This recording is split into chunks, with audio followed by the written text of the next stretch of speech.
Welcome to Manifold. My guest today is Molson Hart. Molson is an entrepreneur, a business owner. He has traveled to China and actually worked with factories there.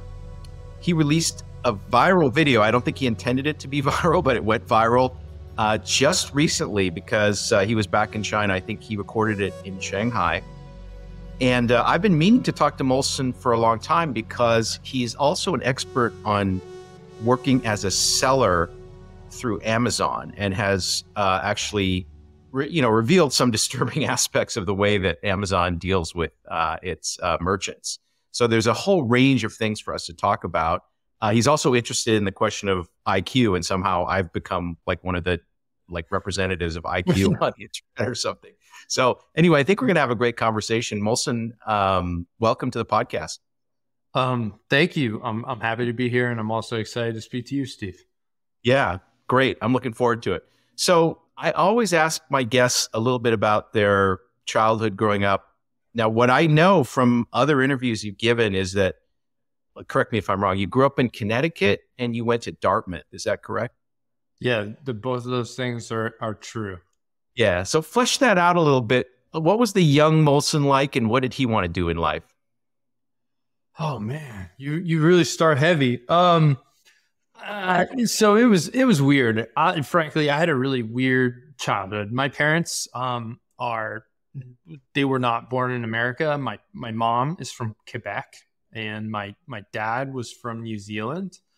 And I grew up in Greenwich, Connecticut, which is like famous for being one of the richest towns in America, mostly because of finance. But my parents weren't in finance, and it was just a weird world to kind of grow up in, because we kind of I'm white.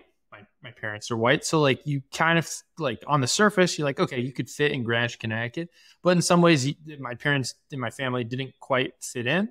I'm not complaining at all about my upbringing, but because they were immigrants, they weren't born in America, and they didn't work in the industry, in kind of an industry town. Greenwich is kind of an industry town for finance.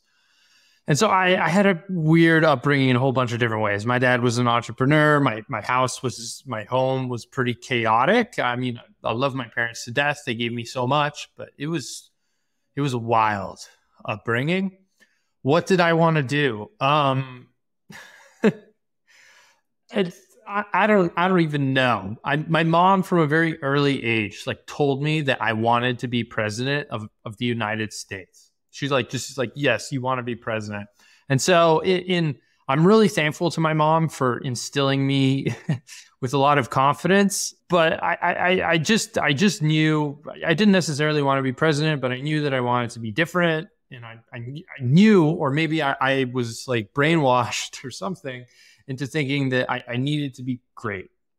And that's just the honest, weird truth about my upbringing. You know, what I find really, I got to say, charming about you, or appealing, both in the other interviews you've done, and this documentary that we're going to talk about, which is about Amazon. You're in there with I believe it's a shirt made out of the Texas flag. You are a kind of one of a kind American guy, and I sort of have the feeling that you don't sugarcoat anything. You say what's on your mind, and you're very direct. And I think you almost have the perfect personality type in my mind to be like an entrepreneur, to get shit done. So, I still sugarcoat a little bit, but my natural proclivity is to just be direct, drop F-bombs. Let's effing go.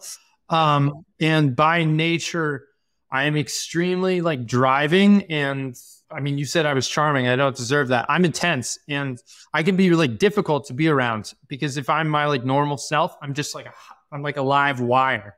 I just want to do a million things at the same time at really high speed. And so, and then, I'm meant to be some sort of weird person. I got fired from my first job out of school. I wasn't meant to be an employee. I'm meant to do something different. And yeah, I didn't mean to say you're charming like the way that like your VP of sales would be charming. I'm not that. No, not at all. But I meant that I'm charmed by you because you're like a certain type. It's a certain American entrepreneur type. At least that's how it comes across to me in these other media. So anyway, so I was really looking forward to talking to you. So you and I interacted over Twitter about IQ or something a long time ago. And so let's just get that out of the way, because I think it seemed like we disagreed, but it seems like in Twitter, it's very easy to like disagree without really like actually disagreeing. So yeah, anyway. I'm a natural contrarian. So I'll like just stir up, bleep on Twitter when I probably shouldn't be doing so. So, I mean, I don't totally know what your position is on IQ, to be fair, but my position on IQ is that one, I think it's overrated. And then two, I think that IQ tests don't capture a lot of human intelligence. And I can give some examples of that. And also, one of the areas that I draw that conclusion from is that I use cognitive tests before I hire people. And so I see these people who don't necessarily perform well on the cognitive test, but then end up performing like very well on their job. And it's not necessarily just like a bad job where they're just, not a bad job, but a simple job where their job is to just take a plush animal and put it in a box repeatedly. Like some of these people have like high powered thinking jobs and they don't do well on their IQ test, but they're actually really good at their job. And so that's why I think it's overrated. It doesn't capture everything there is to human intelligence.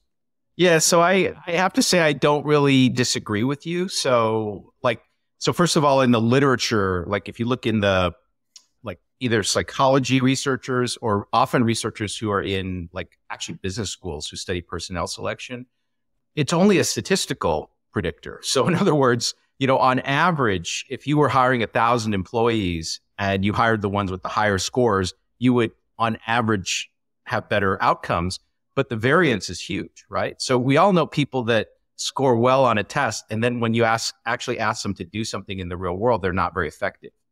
And so there's no like tight correlation between someone's IQ score and how they're going to perform, even in a job, which I think you were trying to say involves some cognitive, load, like not just like moving items around, but they have to think about stuff. And we'll get into this later that I think you pointed out that like running an Amazon business now is like doing multivariable optimization at all times or something like this. And so anyway, I don't think you can judge individuals very well just by their IQ score. I think there's other factors as well. Drive, motivation, all kinds of things, curiosity. None of those things are measured well by an IQ test. So in some very weird areas, like, say I'm trying to pick a kid who's going to do a PhD in electrical engineering or theoretical physics. If they're below a certain level on the test, I would say like, well, maybe they had a bad day when they took that test, or maybe they're going to have a very difficult time with this material. And I think I feel pretty confident about that. Like below some threshold, people, generally going to have trouble with like the most abstract cognitive stuff. So that's about as far as I would go. Now, if you're selecting the freshman class at Berkeley, right, and you can pick any kid you want, and there's a difference between picking the high SAT kids and just randomly picking kids, I think demonstrably there's a big difference. Like in the last few years, college education, now we see like very large data sets where you can see the difference between those two algorithms for picking a freshman class. And in terms of how they perform later in the major, like what grade point average they get or what the chances are that they drop out, there are pretty significant statistical differences, but it doesn't mean any particular individual, at low SAT, you're definitely going to fail out. High SAT, you're definitely going to succeed. None of that is true for an individual. So what I find interesting, you brought up drive and motivation. So those are huge in terms of entrepreneurship. But I feel like there are also some other things that aren't captured that are really important. Like, so if someone has Asperger's, for example, like stereotypically, they might be able to do pretty well on an IQ test, but they can't conceptualize what another person is thinking. And that's like essential for success in life. And as far as I know, that's not really captured anywhere on the IQ test. I I agree with you. Like you could be, in fact, there are a lot of people who are this type. Yes, they score exactly. really high on an abstract test, but they have no theory of mind. They don't have a good theory of mind for what the other guy is thinking. Yep. And maybe they don't have good diplomatic skills, or they can't get the other person to like them, which is like most salespeople have to be really good at that. Right. So obviously there's a huge range of different capabilities people have.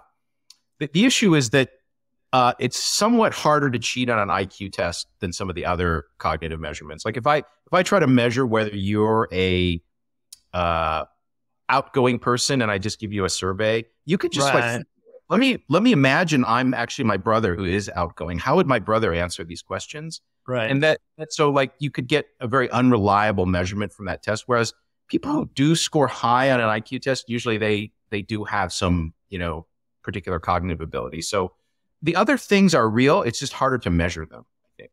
Yeah, I totally. I mean, something that always comes to my mind that blows my mind actually is athletics. Okay. So we typically think of that as contrary to the opposite to IQ in a way, like, jock versus nerd.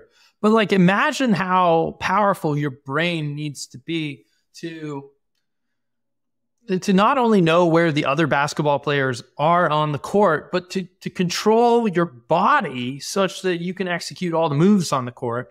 And then like one step further, something that really blows my mind is like, have you ever watched like Steph Curry or LeBron James give like a post-game interview? Yep. And someone will be like, oh yeah, at minute 37, what did you think about when that guy like took a three and you were over there? And the guy will just be able to recall from memory, like he's playing a movie, exactly what happened in minute 37. Yeah. Now, I watched the game and I can't recall it. And when I play basketball, I can't recall every minute of it. And I was like, that is some sort of intelligence that I don't know. It's probably correlated with with part of the IQ test, but it's not fully captured. And typically we don't think of basketball players, even the best ones, who almost certainly do have pretty high IQs.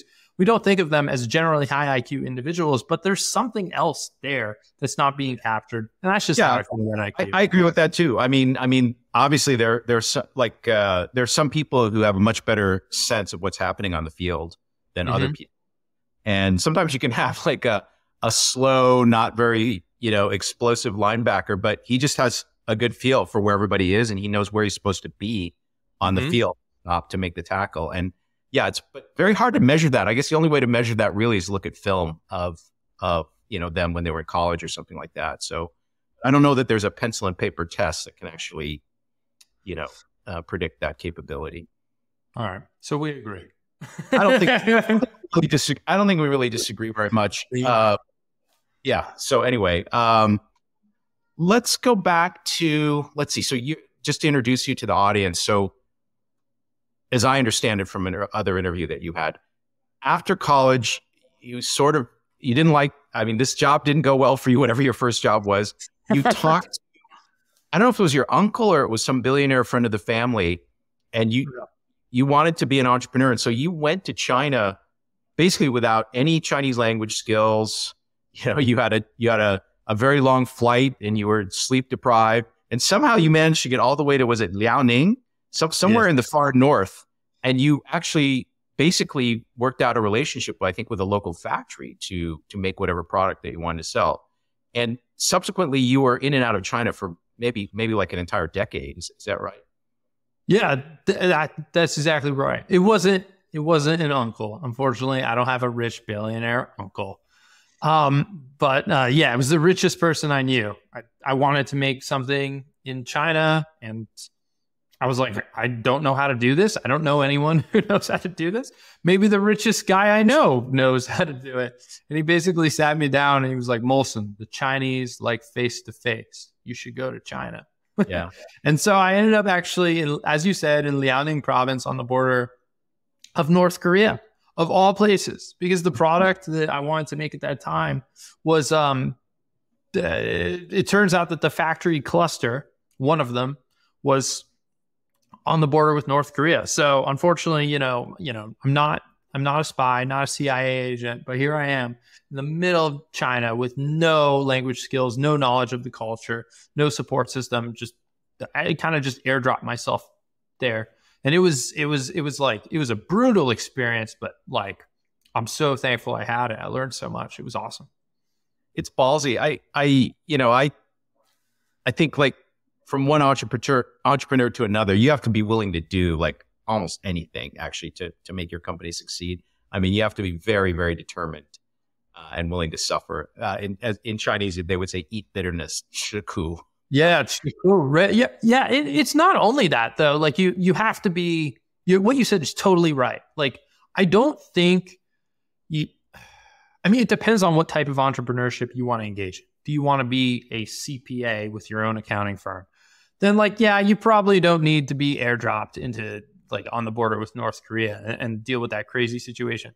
But if you want to like, I don't know, if you want to like take your company to IPO or something like that, you have to be willing to do kind of like weird, crazy stuff like that. And it's not just a question of being able to like eat bitter, as the Chinese say.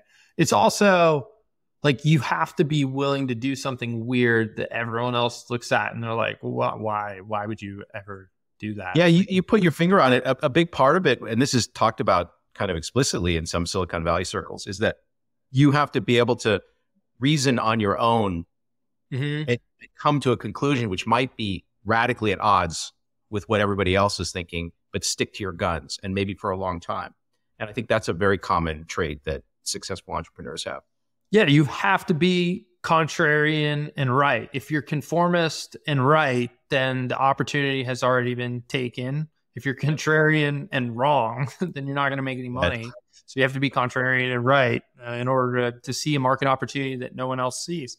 Or, you just keep hacking away at it. You just like pound sand until it becomes glass, because so it becomes something like that.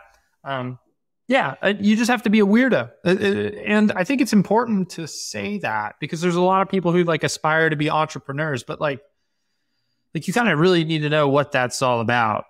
Yeah, I agree. I teach a class on this for like graduate students mostly in STEM at Michigan State. And I always emphasize to this, it's going to really hurt, because you're going to be going against the grain, and you better be ready for that. You better be willing to stick to your guns. Otherwise there's no hope. So as somebody who has been going to China since probably the early 2010s, is that right? Yeah. The first time I went was, I think, 2011. Yeah. So you've seen like, okay, so that's like, 13, 14 years. You've seen dramatic changes. So I've also been traveling to China for, a bit longer than that. But I think it's hard to convey to Americans now how radically changed, even in one decade, the situation there has changed. And I think in your most recent video, and I'm very jealous of you because I think I haven't been there since 2019, pre-COVID. Oh, and I gotta go. Yeah, and I think you had been there since 2019, right? And right. So now what struck people, among the things that struck people in that video, we'll post a link to all this stuff in the show notes, is you were saying even in the last 5 years, things have changed dramatically. So maybe talk about that.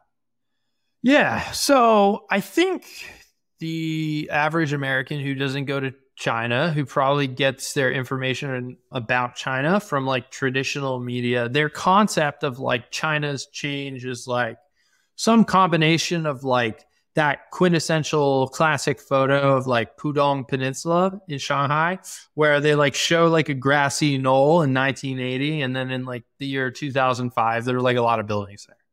And that, and then the other general idea that's kind of associated with that is like the ghost city. So like China's just building these buildings all over the place and they're empty and they're facing some sort of demographic collapse.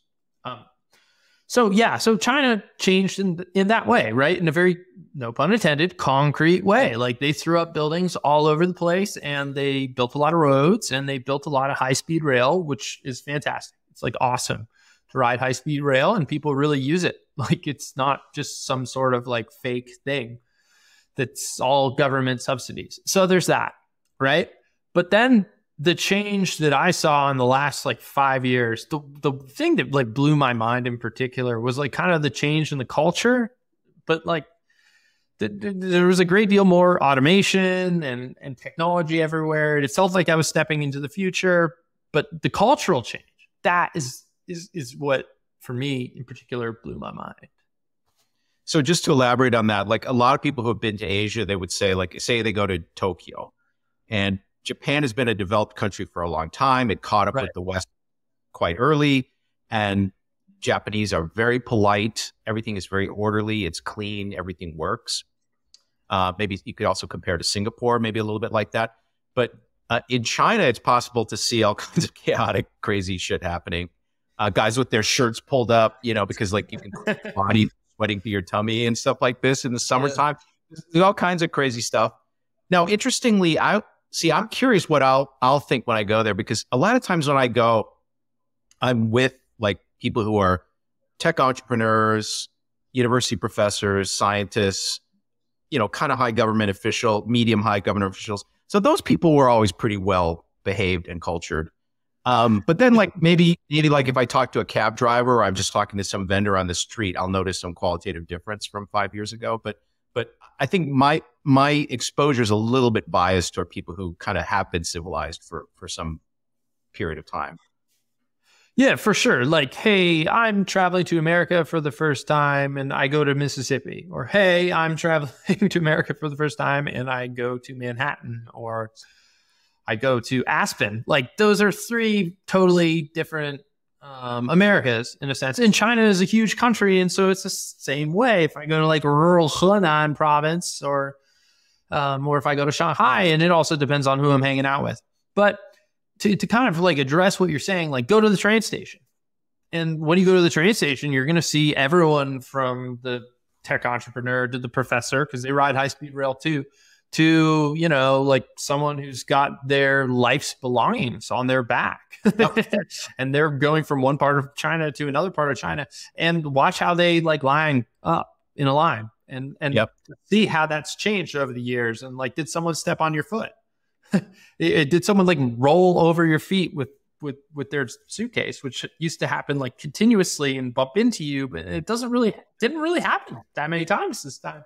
And you're like, what's going on here? Like, why did no one spit right on my foot? Or, I mean, these are like but like that was the reality of China. Like for me 10 years ago, it was just like wild. It was like a huge cultural shock. I was on a sleeper train from like Beijing to this random part of China. And like, people were like touching me, like my hair, just like grabbing. They had never really spoken to anyone like me before. And it's like, it seemed like there was less of that. And, you brought up Japan and like, like China, particularly in Shanghai, right? Again, like if you go into like rural China, it's different, but in Shanghai felt like I was in like kind of like a weird Chinese clone kind of Japan. Yeah. What you said really struck me, because when I was last in China, I was in Beijing in summer of 2019. And maybe, again, we were staying at this residence for foreign scientists or scholars at Beijing University. So it was pretty, not upscale, but pretty civilized place. And I went to a lot of places and I took photos. I think they're on my blog, but I went to places which were very aesthetically, very nice cafes, very nice museums, and, various places where I thought like, wow, this city is getting to be a little bit like Tokyo in the sense that it's pretty developed and nice. And, so I was already getting kind of a sense of that in 2019, but it was probably a selected, set of environments that I was exposed to. Well, now you got to go back, because it sounds like you were traveling to China like somewhat regularly, maybe like every year or something like that, right? Yeah. And so now you're right, or maybe more. So you were seeing like, okay, this is 6 months of change. This is one year's worth of change. But now you're going to get 5 years in one shot, and like the whole post-lockdown thing and all the COVID and all this stuff. And it hit me like, I was like, it blew my mind like completely. And like, I kind of just want to go back. I want to see it again. I want to go somewhere else. I want to go this summer. It's just I got to get the scheduling right, and I have to go back and get a visa, which is always a pain in the ass. So so bad. Yeah. My 10-year hadn't expired. I never got one, so I have to go back to the consulate and get the visa. So that's annoying. In Detroit, You're in Michigan? Well, I think Chicago. I think I'll do it when I'm in the Bay Area. I'm in the Bay Area soon for a bunch of meetings, so I'll maybe try to do it in San Francisco. Maybe they're gonna just like give you. I actually think that they've loosened visa requirements for all sorts of different countries, and I think they should open it up to Americans. They really should. That would be they totally power coup for them. They totally should. It would be a soft power coup, as you say, and because like if you're French or German, probably right now you can just fly there with nothing. No visa. The thing is, like there always was this kind of tit for tat thing because for America's very restrictive on people coming here from China, and I think the government was just like tit for tat. But you're right, for soft power reasons, they should just let Americans travel there. It's I mean, for just plain old tourism, it's a great place to go. Actually, there's so many their economy, like it would help. Like Shanghai in particular. I mean, Shanghai had. I don't know. Shanghai is like a huge diversified economy, but I imagine that some percentage of it was tourism. Yeah. And that is not where it was, not even close. Yeah. So now when you go, are you usually visiting factories for your business? Yeah, that was like usually to start, I was just like learning, and I had an office over there and doing all sorts of weird stuff like that. But yeah, so when I went most recently, I visited like logistics and warehousing for our business. And then I visited our suppliers. And then I used to always go to a trade show, because you go to a trade show, it's not as good as individually visiting the factories, because it's quite important to visit your factories. But trade show was cool because you would hit a lot of birds with one stone, because sometimes you'd find, because your suppliers, more than one, would just be at the trade show in Canton Fair, and you do dinner with this guy, do dinner with that guy, and it was very convenient. Yeah, I've been to China. This is a ridiculous statistic. It gives you a sense of how I did China. I think I've been there like 10, 11 times. Never been to the Great Wall. Oh, well, you should probably go. It's not far from Beijing, so yeah, I don't know.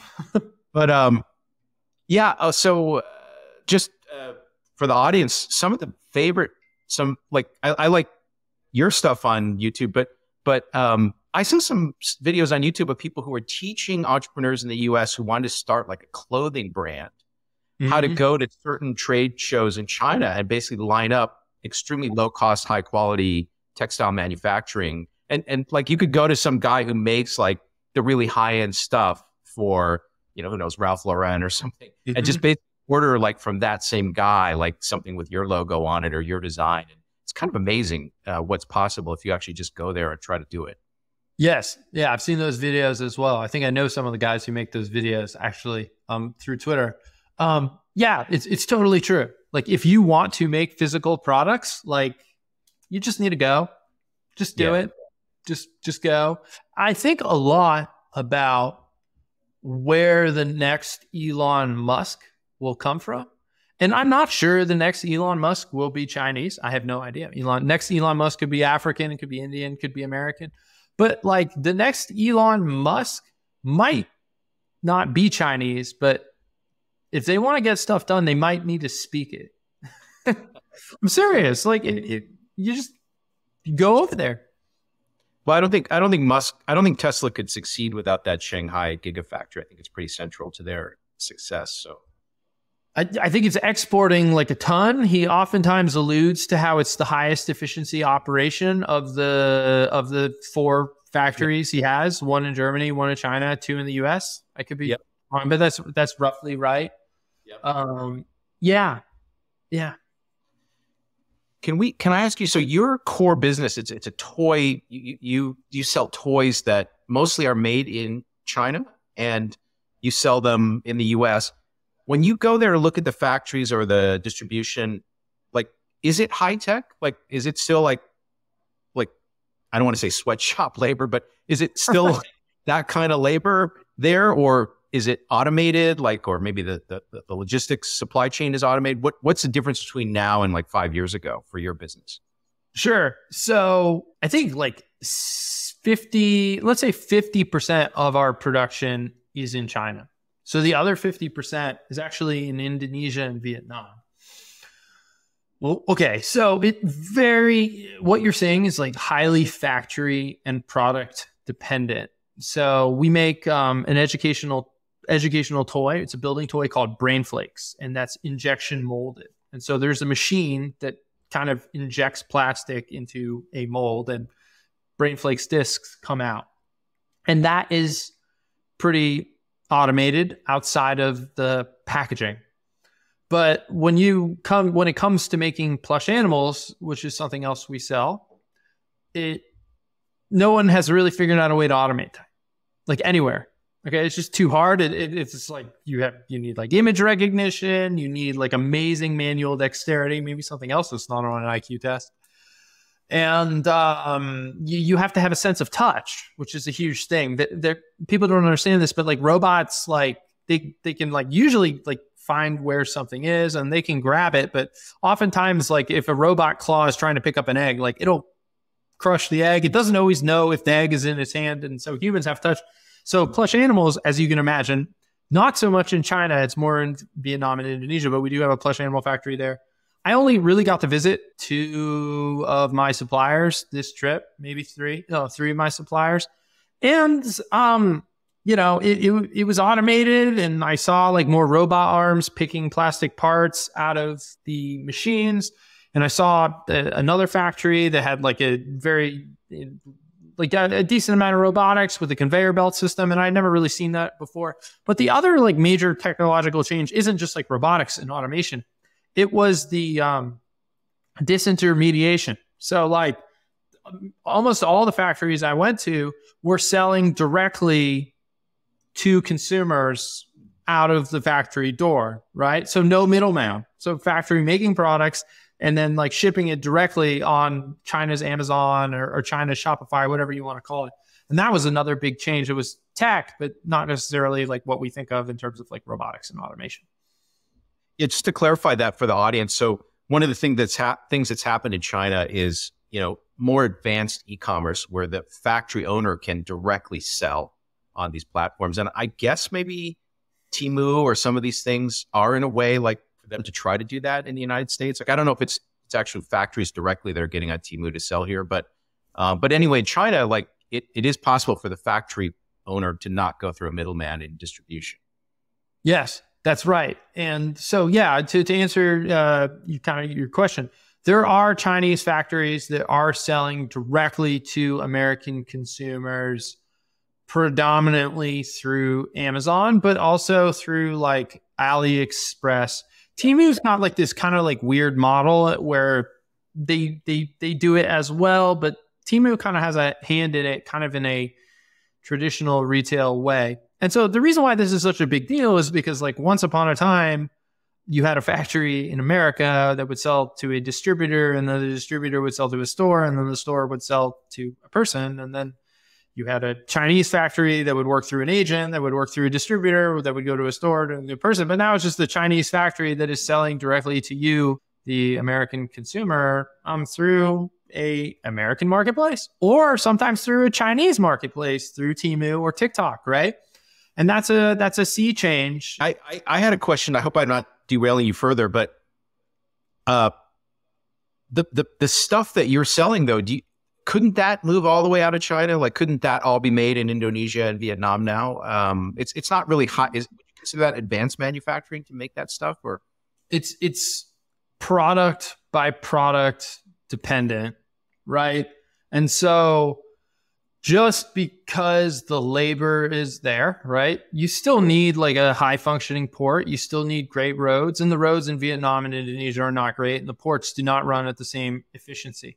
And then also you need availability of raw materials, and also brain flakes. Maybe that was what you were thinking of. It's like, yeah, you can make that almost anywhere in the world, even if there isn't availability of like the plastic pellets that are melted down. But for something like stuffed animals, the supply chain is essential because you need like hundreds, maybe thousands of different fabrics. And they're like, hey, every plush animal has like a nose. It's got eyes. If they're not embroidered, you need the right thread and like a cloth label and all these different things. And so there needs to be a local supply chain. And it turns out that China is just, the supply chain in China is the best in the world for almost everything, if not everything. And so it's not trivial to just be like, Yeah, here's an injection molding machine. Like, go melt that plastic, and bada bing, bada boom, and you're good. You can do it in Indonesia. Is there some city in Zhejiang that like just makes plush animals or something? Or Yeah, there's a city in China that is like, there are like multiple cities in China that specialize in plush animals, like one for the domestic market. Like they're actually, it's even like, there's like a city that like dedicates itself to like really large plush bears. And then there's like a city for like domestic driven plush. And then there's like a city for export plush. And to your point, like all the guys who make the eyes and the noses are all in the city. So it's like down the street, and there's this like cluster of efficiency that goes on there. And that's one of the reasons why China beats all these other countries on price, even when the labor rates are higher in China. So for a guy like Molson Hart, Ivy League, math, econ, double major, 1,400 SAT holder, which is good. 700 writing. I mean, that's got to be like 98th or 99th percentile or something. Anyway, but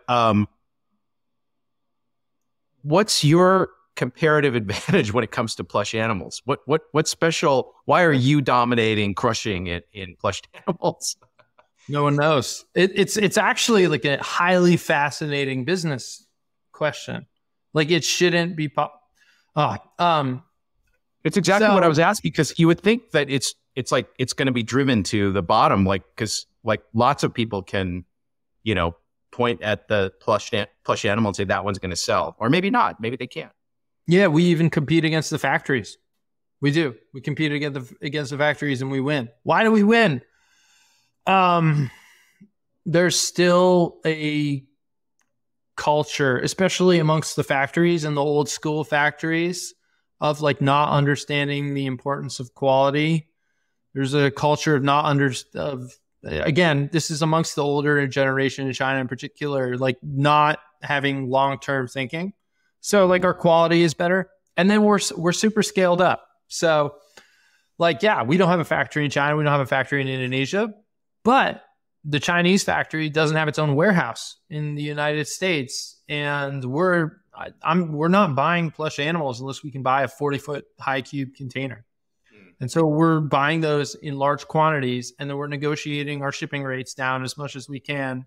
So we make high quality products, and we're sticklers for the quality. And we have there's amazing design talent in my company. Like the head designer, like we had not a manatee. It wasn't great looking.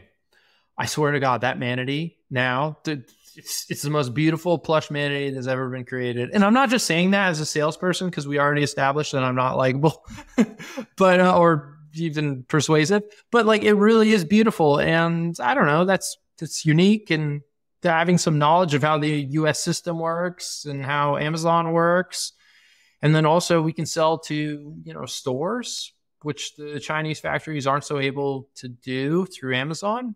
We have a whole bunch of different competitive advantages that you wouldn't think are there. Well, I think you answered the question perfectly. I think that answers my question, right? That's a set of things which, you could have, especially design capability and quality control over the rest of the market. So very interesting.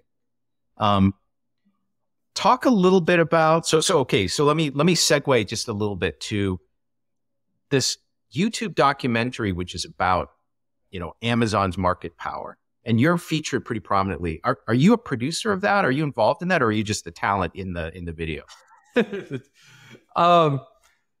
I think I'm not sure what to call me, but I'm in it. And then I personally bought the rights to the German documentary, and then I paid to have it translated into English and then distribute it. And got it. So you're the US distributor.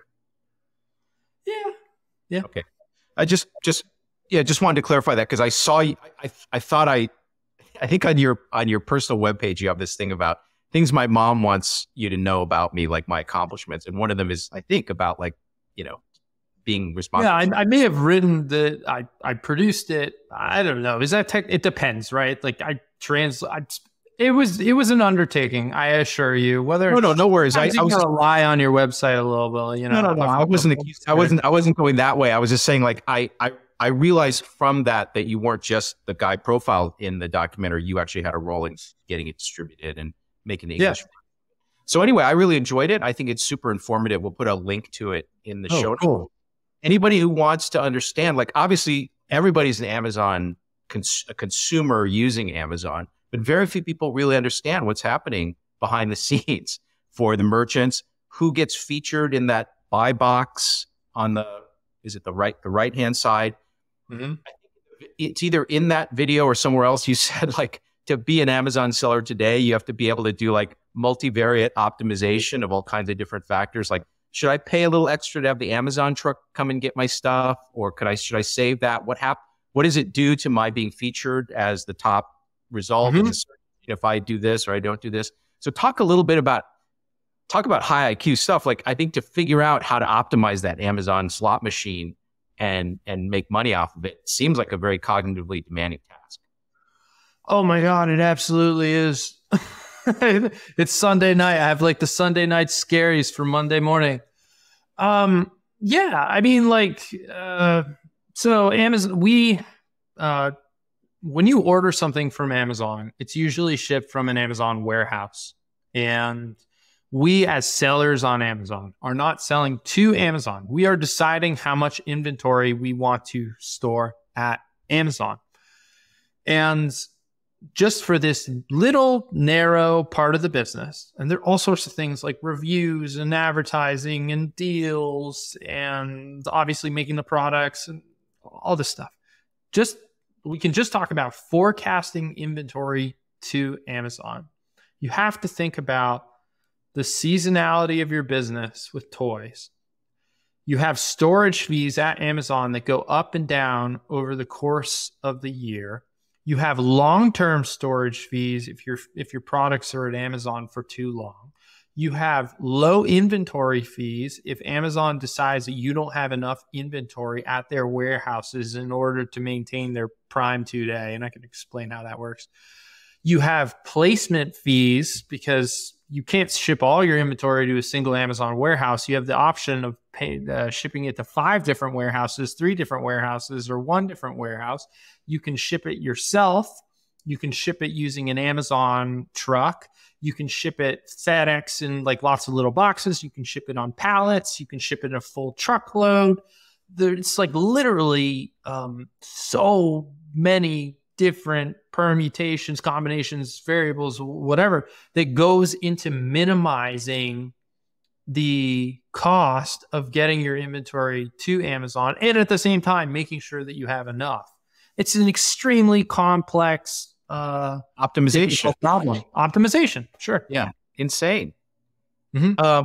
Okay, so in the documentary, I think you go into a little bit of the detail for the Brain Flakes product that you make. And so for the audience, it's a plastic toy that you can construct things out of and kind of build your spatial reasoning ability maybe and your creativity. I think you sell it for a little bit less than $20. And I think in the video, Amazon takes half of that money. So when I buy a box of Brain Flakes from you, and let's suppose I pay you close to $20, Amazon's taking close to 10. And I think you're taking close to 4, and the rest. What's the rest going to? The factory or something? Or maybe you can break that down. Yeah, we have to pay for the product as well. I don't remember the exact statistic, but I think Amazon takes over 50% of the retail price. And you have to remember that we are selling on Amazon. Okay, so Amazon is just like our vendor. We're just paying Amazon to ship it out, store it, and find you the customer, and we're not selling to Amazon, right? So like if you go to a store, you'd be like, hey, can you buy this? And if it sells, then that's good. The store will reorder. If it doesn't sell, that's bad but it's not my problem anymore because I already sold it. It's not like that at all. We're selling on Amazon, and yeah, they take even a larger percentage today than at the time of filming that video. It's wild. Right. So I think the logic in the video is something like this. Amazon has so much market power now that someone in your line of business cannot afford to not be on Amazon. You must be on Amazon. But because you must be on Amazon, they can nickel and dime you to death on every little fee, every little service, using the Prime truck, whatever it is. And gradually, like someone then quoted Bezos is saying that Molson's margin is my profit growth to go after, because the more I can take from him without fully driving him off the platform, I should do that. That's what we're going to do. It seems like that's the direction Amazon is heading. Did I get the right impression? Yeah, you nailed it. You nailed it. So his famous quote is, "Your margin is my opportunity." Yes. So there's and that's not just like something he says or something that he said. It's like something that they have actually manifested. So there's like a very long, complicated supply chain between our factories to you, the consumer. And along that chain, right, like the shipping company that moves it from China to the US, the warehouses, the fulfillment centers, the shipping, all these different things, they actually do all of it.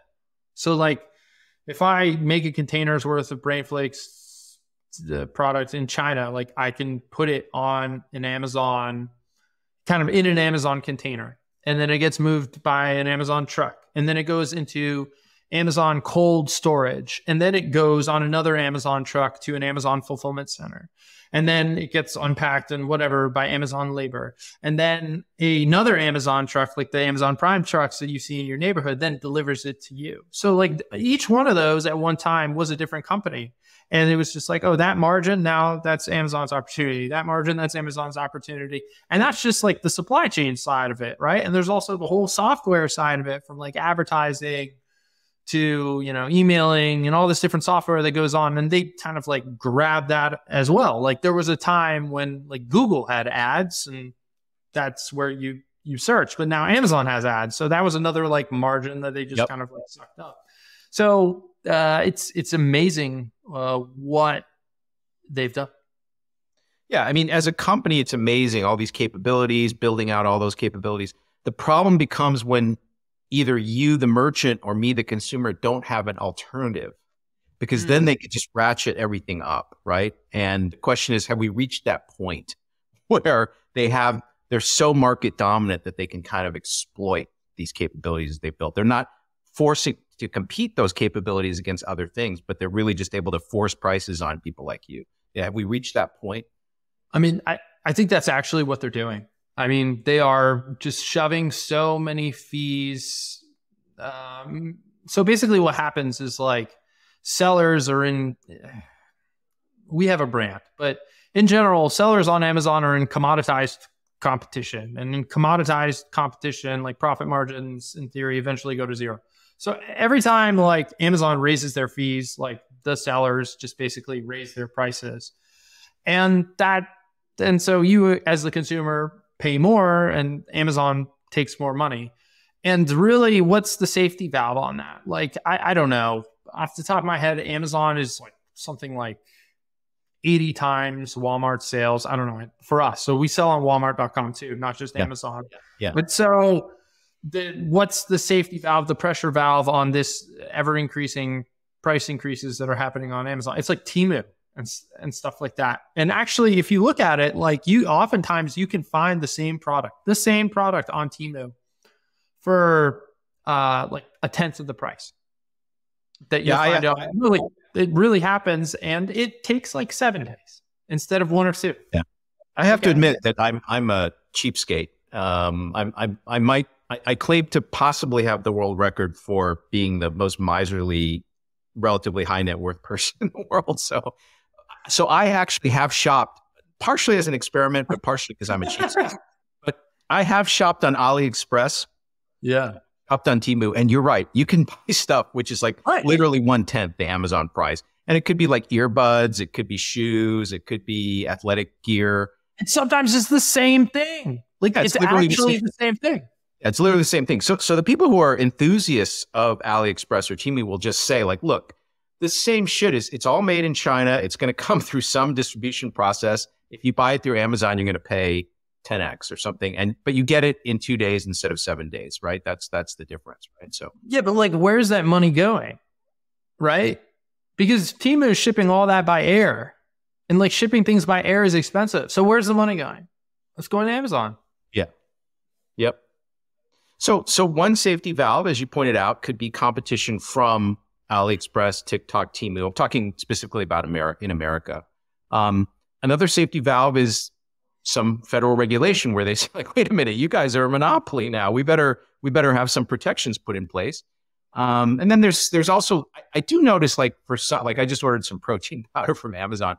It's basically the same price as if I walked into Walmart or Costco and bought it. It's more or less the same price. So there is some, they can't go too high above that price. Mm-hmm.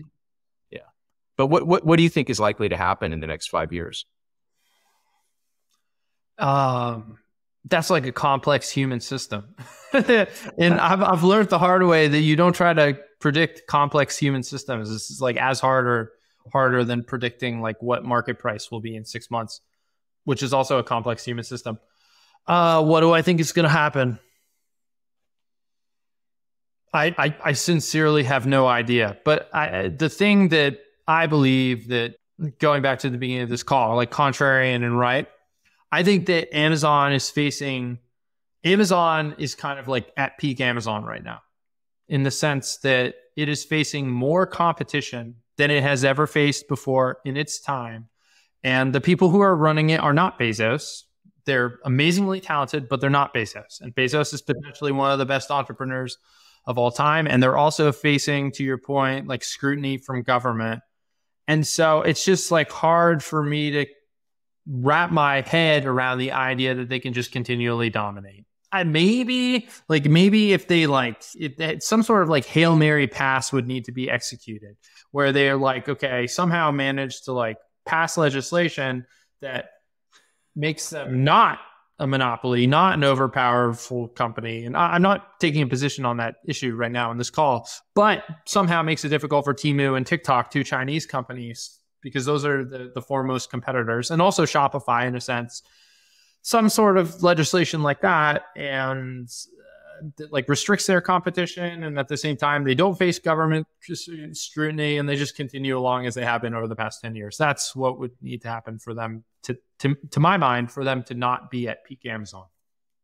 Now, did I see you tweet out at some point recently that you were done with Amazon, or were you retweeting some other seller on Amazon saying that? I forgot.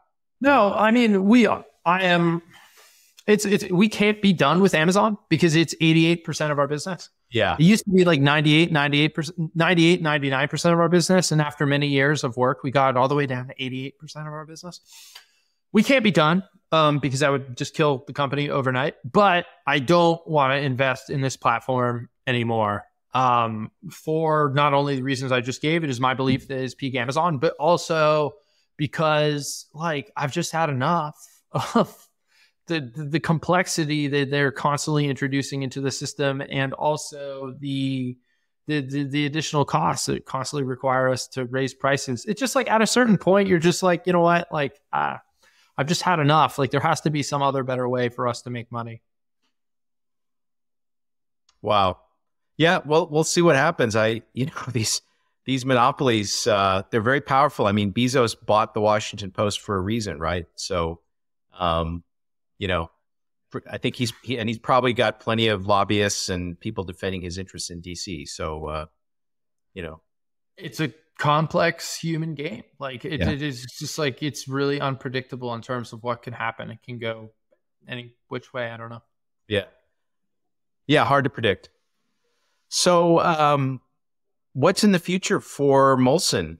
Are you branching out into any other areas, or are you going to become the #1 plush toy seller in America? What's the 10-year plan for you? So, great question. So yeah, we're continuously improving our business, which is important for me and also for my employees. And I want to make continuously better products. And, we're an educational toy company. And so we got to keep those kids educated, especially when the data, right, actually shows that they're increasingly less and less educated. And I think you as a professor get to see that firsthand, like the incoming classes are. So that's one thing. Another thing is I'm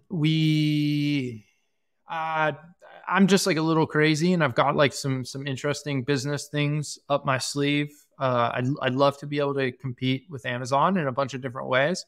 And so I'm going to try to pull some of those things off. But well, one of them isn't quite ready to talk about. And then the other one, hopefully this month, we'll be able to launch a website where it'll give you a real sense of just how much cheaper things can be when Amazon is not kind of taking their cut. Yeah. If you're an American entrepreneur and you're thinking like, wow, I have an idea of a product that would just kill it, but I'm probably going to have to go to China to get it made and then figure out the whole supply chain thing.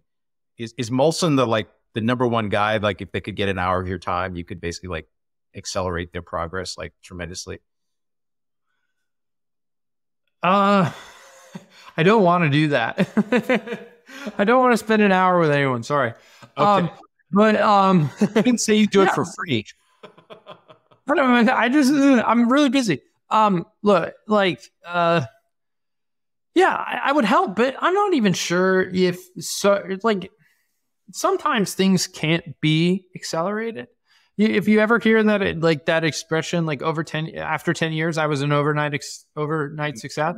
Yep. There's some element of truth to that irrespective of how intelligent you are, like you just kind of need to make a bunch of mistakes and whatever. So like, yes, if you could talk to me for an hour, I'd be able to help you a lot. But the journey is just like part of the fun. So forget me and, go read some books, like read Shoe Dog or something like that by Phil Knight for Nike. That's better than an hour with me. And you'll learn so many cool things. Read some books, read some autobiographies about business people, inventors, whatever, and then just go to China. And just like, it depends on what stage you are in your life. If you have a family, that's obviously more complicated. But if you're young and you don't have a family yet, right? Just go to China and go just sleep on the factory floor until you figure it out. And if you're not willing to do that, then you're probably not going to make it. And that's okay too. Go get a job then. That's awesome advice. I love that advice. Coming back to China, not specifically talking to entrepreneurs now, but just talking to the average American who might say like, I read all this stuff in the papers and my cousin in London just bought a $10,000 electric car made by BYD, but I can't buy it in the US.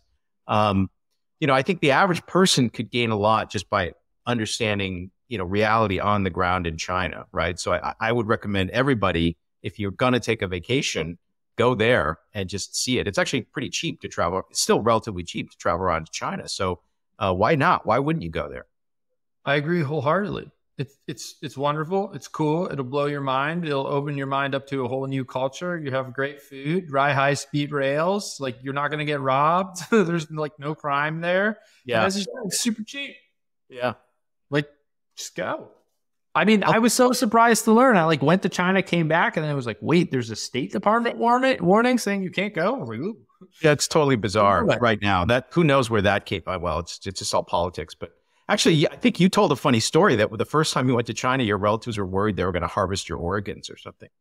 Yes, that is true. My mom was like, do not go. I don't care what that rich person said. You are going to come back without a kidney. Like it is not safe.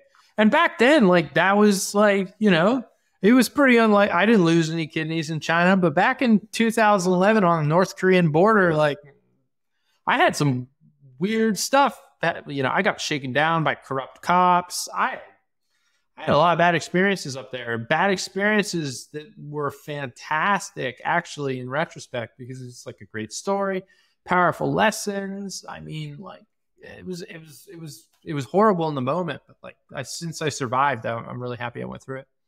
I'll tell you a funny story. One of my first startup, this is way back in the early internet days. One of the investors was the CIA venture fund called In-Q-Tel. Still exists, In-Q-Tel. But this is the early days for In-Q-Tel. And I think they invested $1 million in my first startup and also bought a bunch of software, encryption software from us. And so I did a bunch of work with them way back then. And for a long period of time, I was regularly like consulted by both FBI and CIA on national security matters related to China, not just China, but including China. And I remember like, these guys would sometimes even come to Michigan from Washington to meet with me, right? It wasn't just like me going there. Like sometimes they would actually come here. And so I remember meeting with these guys and thinking like, I'd like to, I'll tell them what I think is going on in China biotech or China genomics or, compute or whatever. And here's the funny thing is like a lot of these guys who came to talk to me, like literal CIA agents, CIA analysts or FBI national security people, I would say like, have you ever been to China? Like they would say something like totally bizarre, like, oh, they're going to harvest they're going to harvest your organs there. Oh, no. Right. And I'd be like, have you ever been to China? And then like, I remember one agent saying to me, I don't think I'll ever go to China. And I was like, you're the guy in our government who's like trying to figure out national security issues with China. And you just told me, I don't think I'll ever go to China. Like I was just like, wow, we are in trouble. Are you telling me that when my mom sent me the text message saying that they were going to harvest my organs, is she CIA? All right.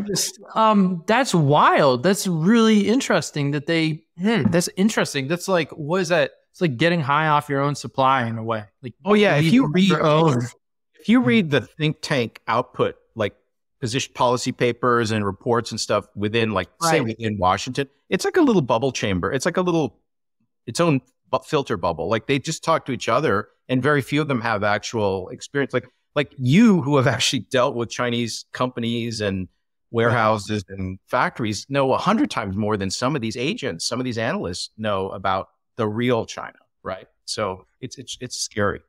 I've dealt with some very talented, high-powered government employees who are like super smart, particularly in law. Like oftentimes, like we have this the lawyers who work for the FTC are not like DMV employees or anything like that. They were like really, really, really smart. Sometimes even smarter than the private counsel for corporations and stuff like that.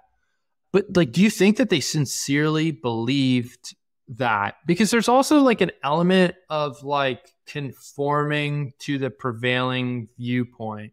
Like, is it possible that they just like said like, oh, I would never go to China because it's dangerous and that's what you just say, you know what I mean? Because you never really know when someone's just conforming versus. Yeah. I think for example, when your mom warned you, she was sincerely worried about her beloved son losing his kidney. She was sincerely concerned. Yeah. She might have been miscalibrated on the actual risks, but she was sincere.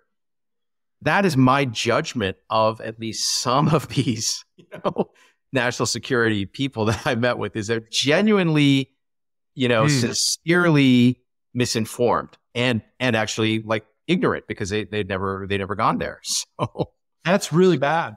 Like we need to like fix that because like you don't want like the number one and number two country to like think that the other person is crazy or evil or something like that. There needs to be some sort of like cultural exchange there because both sides can learn from each other. And like the CIA guys who are monitoring China, I don't know, maybe if you're CIA and you go to China, you just get like killed. I don't know. Maybe that's why they don't go, but there's something needs to fix that. I think if you're on the operations side, maybe the analysts too, also there would be reasons why they wouldn't go there. But, the attitude that they had and, which was, I think, sincere was still very alarming to me. So, I mean, they could go to Taiwan. I mean, I think I even said to them like, well, if you don't want to go to China, but maybe you should just at least go to Taiwan because then you'll at least get some exposure to Chinese-like culture. And also like Taiwan is going to play a big role in what's going to happen. Right. And none of them were going to go there either. You gotta break them in slowly. You're like, hey, I'm going to bring you to PF Chang's. And exactly. Like, I'm going to go to Chinatown next. We're going to start. They cook cats and dogs there. We're going to start with Panda Express. Panda Express. We're not even going to go to PF Chang's. We got to go real slow. Yeah. That's wild. I can't believe that. Crazy. So how often do you go? To Panda Express or China? Oh, China. Well, I didn't go throughout the whole pandemic because like there was at one time I think it got all the way up to 3 weeks. There was a 3-week quarantine. So like if you went to China, you needed to be in a hotel for 3 weeks, and so that didn't work for me. So because you go for a week and then it takes 3 weeks or whatever.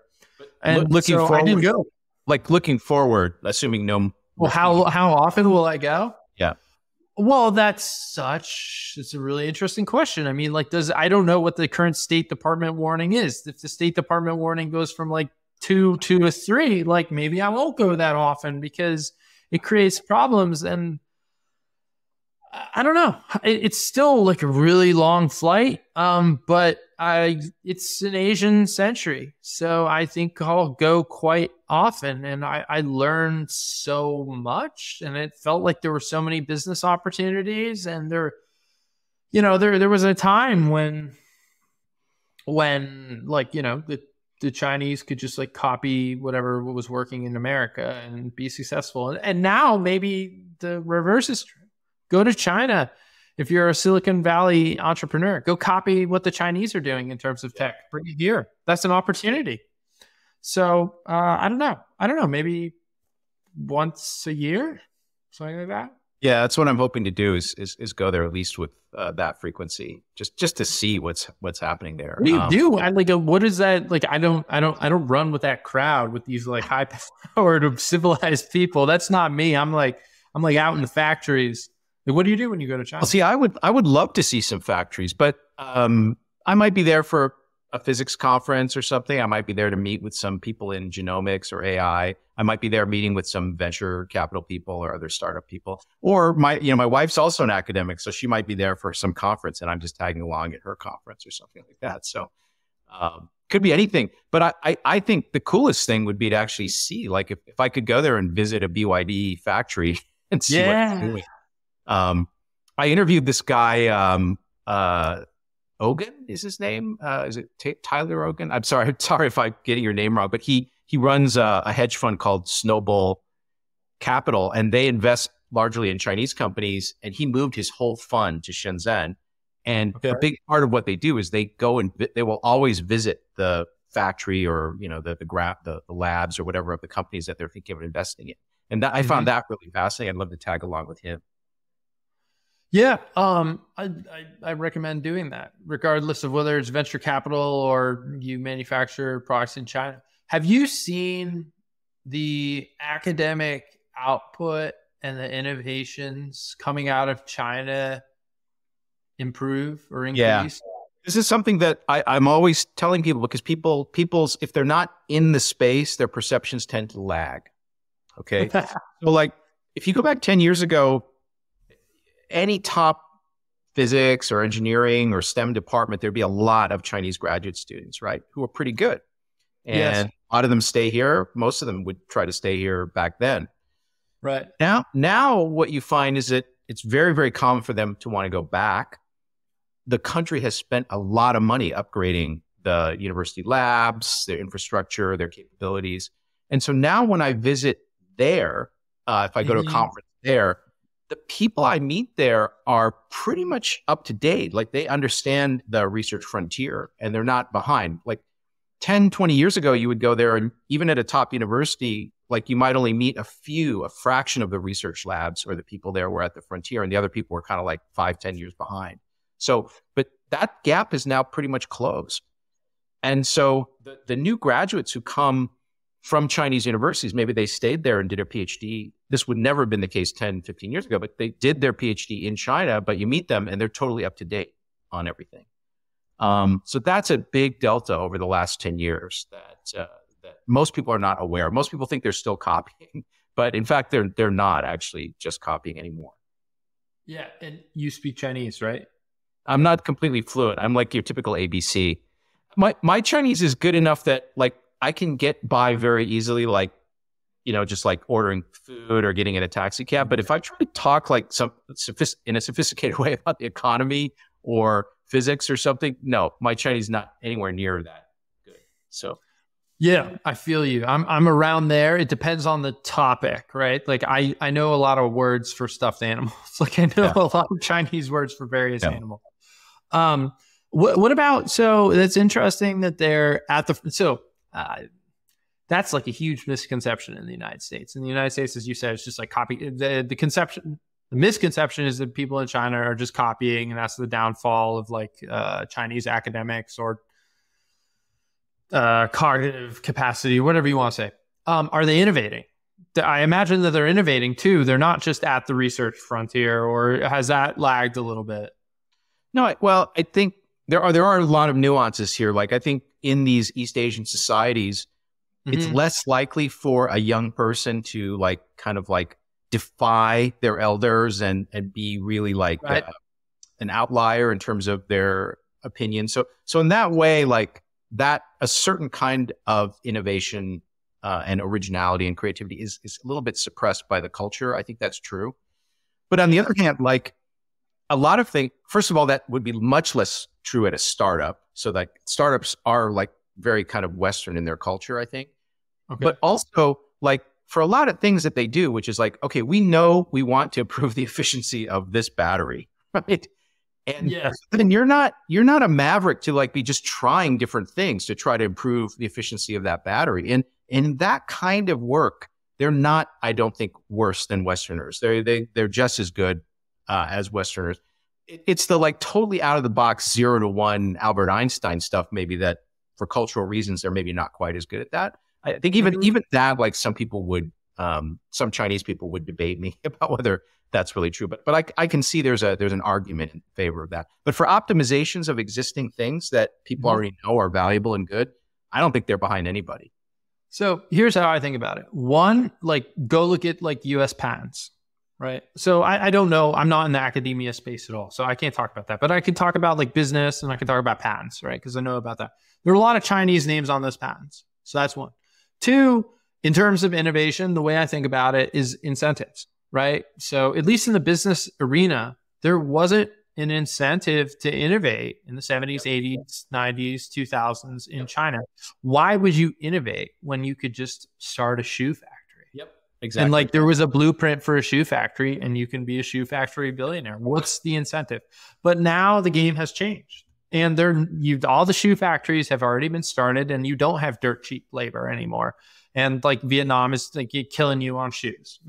Vietnam is doing quite well on shoes with superior labor and they have a good supply chain for shoes. So you need to innovate.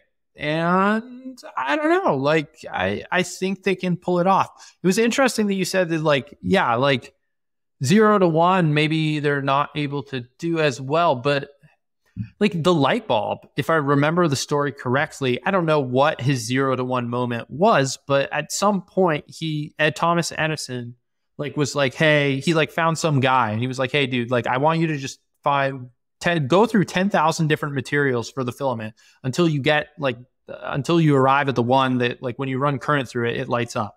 Right. And it was like tungsten or something like that. And so I don't know what are the innovations, because we think of the light bulb as like 0 to 1, right? But you could almost break it down and to kind of make it a way more formulaic that like is better suited to the Chinese style of innovation. So I'm just curious in terms of like what you think, what is a 0 to 1 innovation? So I think that in terms of the historical fables that we've been told, oftentimes, like with the light bulb, my understanding is exactly what you said, that there was a huge amount of trial and error and kind of what you would associate with Chinese grinding trial and error to like improve the battery or improve the process to make this material or something. And that is the true story of the light bulb. But the way it gets told in American schools is like, oh, the light bulb went off 0 to 1, right? Like a light bulb. Yeah. So that's maybe not a great example, but I think one of the things and this is not really that relevant for business. It's a little more for very highfalutin subjects like theoretical physics. Like someone like Albert Einstein, who really just was his own man. He didn't listen to anybody. He didn't listen to the older physicists. and he just went off on his own and worked for years on stuff and then came back with these radical ideas. It could be, I'm saying hypothetically, it could be that the culture, the Confucian culture, isn't really as, is a little bit more negative about that kind of behavior than, because Westerners our culture is more individualistic. And it's like the individual could be first and the family comes second and all this other stuff. In China, it could be more like, oh, the family comes first and your individuality comes second. Or the good of the research group or the physics department comes before you, right? And so like that, I can see an argument in that direction. It's tricky though. It's hard to know how this is going to play out in the future. Right. And that goes back to, I have that a little bit in mind when I say that the next Elon Musk may not be Chinese, but might be living in Shenzhen. Yeah. For that reason. I do think that from what I've seen from the younger generation of Chinese entrepreneurs and business people, is they are risk takers. They will totally like, everyone else told me this is impossible, this is stupid, but I went and did it. Jack Ma is even like that. Jack Ma was just like out there. He's 0 to 1, very much so. He's like the most 0 to 1 Chinese entrepreneur I can think of. Yeah. So I think and the BYD guy, the BYD founder, there are guys who are just like, look, this is my vision. No, you're not going to, founder of TSMC, although he's actually in Taiwan, not China, but same culture. But, those guys were just like, I know what I'm doing. I may have to go 10 years in the wilderness by myself, but I'm going to do it. And I don't really see a lack of that on the business side. Maybe on the scientific side, but I don't see that on the business side in China. Are you Taiwanese? Because your last name is HSU, not XU. I'll tell you I don't want to keep you too long, Molson, but I want to tell you this story. So I have this weird spelling, this Anglicization of my Chinese name, which today would be XU. Right. People always say, oh, are you Taiwanese because your name is spelled HSU? It's because my dad left China before the fucking communists took over. So he left before 1948. And at that time, they were still using the old system, the same system that they still use in Taiwan for translating the name to English, to give the English spelling. So, because that whole new system was put in by the communists, actually. So, Opinion. XU. Yeah. So, that's why. So my dad actually didn't pass through Taiwan, but my mom's family, not only are they Taiwanese, they were part of this diaspora in 1949 where the KMT, my grandfather was a KMT general, and their family is related to Chiang Kai-shek by marriage. They're the ones who came into Taiwan and basically took it over, killed a lot of people, a lot of political dissidents and stuff who resisted the KMT taking over Taiwan were killed. This is all the history of it that nobody knows, right? So now we talk about Taiwan as this amazing democracy, such. But it was a dictatorship. From my extended family, they were the dictators of Taiwan for a long time until fairly recently when they started having actual elections.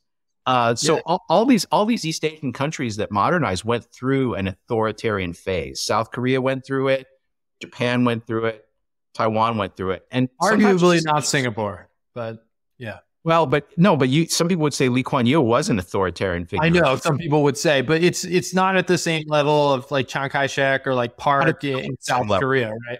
Well, that's a different story because that was really a British colony. So, but yeah, I know. I'm just being whatever. The point I'm trying to make is like it could be the case that like this phase of very authoritarian Xi-like stuff, it's going to go away eventually, and at that point, you can say like, oh, China will just be like Taiwan or South Korea. They had a strong man in place for a long time, but they eventually started having elections and stuff like that. Could happen.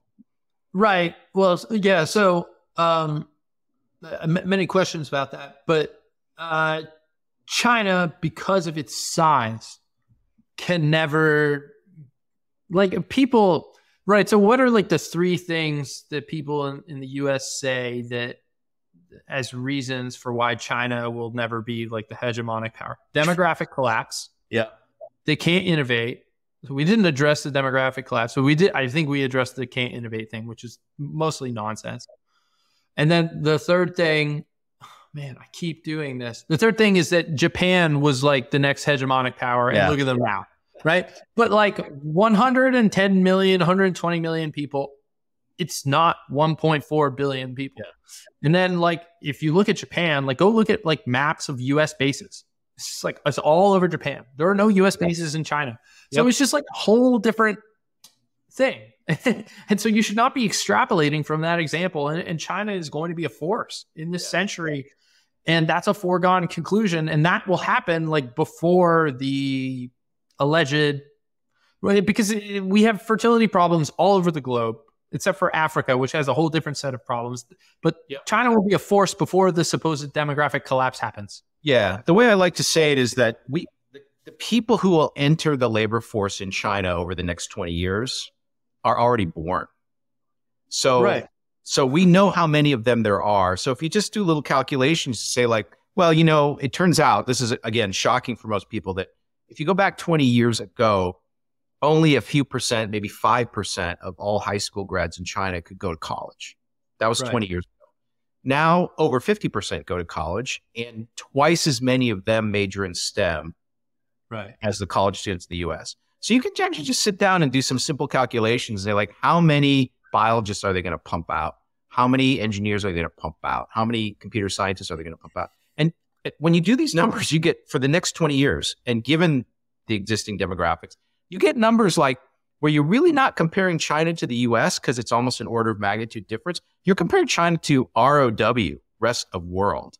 So it's all like number of engineers produced here is comparable to ROW, right, for the next 20 years. So it's almost impossible that unless they have some kind of social collapse or we nuke them, it's impossible that they're not going to make a lot of progress, right?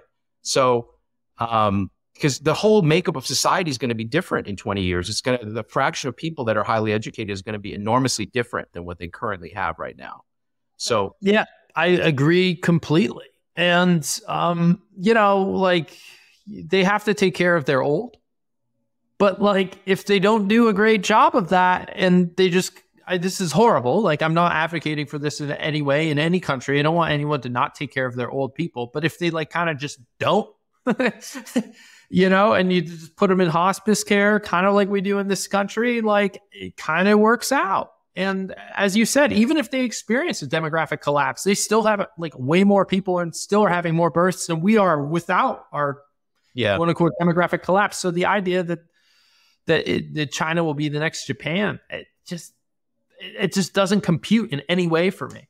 You know, the Japanese who are retiring now and the US boomers that are retiring now, they're among the most like lucky generations in terms of material wealth that they've experienced. So they're expecting, people who are retiring now are expecting to go on cruises around the Mediterranean during their retirement.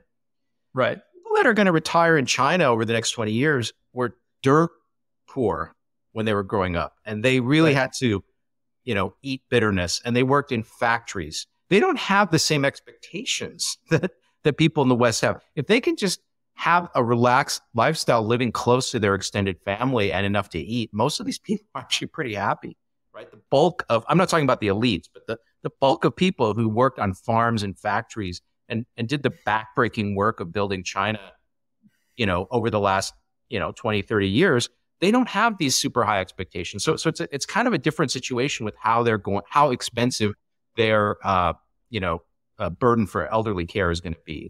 I think it's qualitatively different than what we're used to here.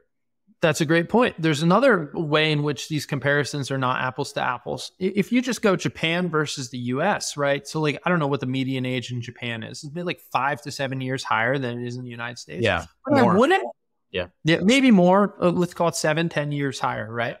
But like, if you look at it from like a biological, like health age, your two bodies might be more or less the same age, because there are no 350-pound diabetic people in Japan outside of like the retired sumo wrestlers. Maybe there's like 4, but that's like quite common in the United States. And so like, the whole demographic collapse narrative from so many, and China's like life expectancy and health span and all that stuff, that's like trending rapidly, as we in the United States are like, actually our life expectancy is falling. Yeah. Their life expectancy now exceeds ours, actually, slightly. So that's brutal. So anyway, well, I think this has been a great conversation. I think that being able to listen to you talk about your experiences in China and with Amazon is probably been very interesting to the audience. So really thank you for taking the time, Molson. And anything you want to say to the audience, any advice you want to give about China or Amazon or IQ, entrepreneurship? I don't know. Just think, maybe we just say what we were saying at the beginning was necessary in order to be successful. Just like think independently, and it will make you rich, regardless of whether or not you're an entrepreneur. Maybe think it, to quote the great Jiang Zemin, I don't know, or maybe it was Deng Xiaoping. Someone said, like, keep your mouth shut and become rich. Think independently and become rich, and maybe keep your mouth shut too, which is not what I did on this podcast. No, you were great today. Thanks a lot, Molson.